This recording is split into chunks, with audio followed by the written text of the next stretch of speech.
All right. 5, 4, 3, 2, 1, go.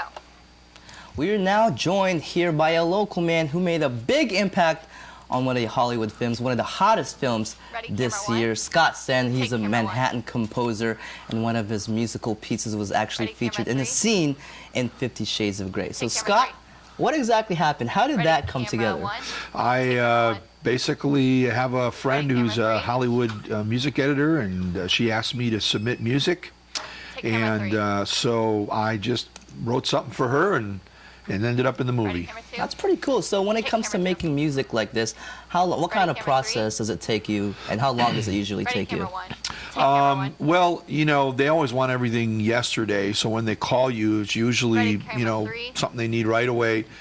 So whenever, you know, I have my own business, so whenever I get a phone call like that, I've got to pretty much drop everything, switch gears, become the creative musician type, and then go into my studio and create whatever they ask me to do, whatever kind of instruments they want, how long it needs to be, give me kind of the feel of what the scene would be like, and I'm basically just thinking it in my head, flying blind, but still submitting it. So. Well, that's a very unique opportunity, especially for you, considering this 50 Shades of Grey is one of your projects, but you've also been involved in other projects. So could you explain that a little bit? Sure. I have 2 other films that I have music in. One was called Elegy with Penelope Cruz and Ben Kingsley. That was 2008. And then in I believe it was 2009 or 10, a movie with Miley Cyrus and Penelope Cruz called LOL. Same type of process, you know, just submitting music, you know, based off of what they're asking for. So those are some pretty big names you just mentioned. So when it comes to making music, do you ever get benefits as far as meeting these actors or going to any of those Hollywood premieres? No, I don't. No, I don't know. The only nice thing I get are royalty checks. Okay, and I still am making money off of music that I submitted for 2008. But I will tell you that actually having music in a major motion picture is for me a lifelong kind of dream. You know, even if I didn't make money doing it, it's still a kind of a prestigious thing to actually see your name on the crawl.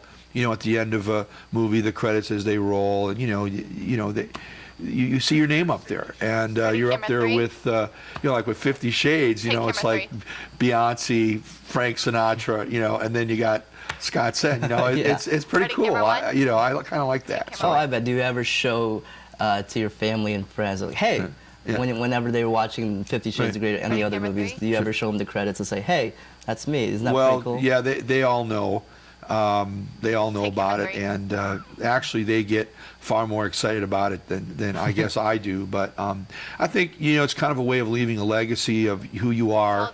You know, I've done something, and there it is. And anytime anybody sees that movie, they're going to see my name up there. And what I would love for other people to see that and call me, for other people to call me, you know.